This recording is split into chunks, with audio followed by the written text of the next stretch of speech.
يا أيها المدثر قم فأنذر وربك فكبر وثيابك فطهر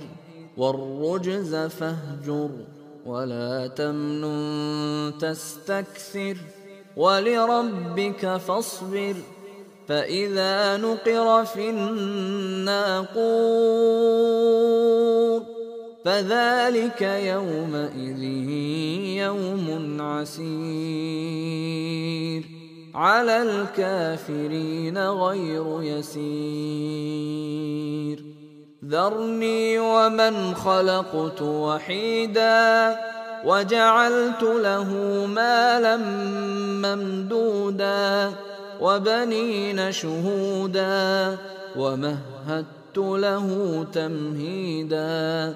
ثم يطمع أن أزيد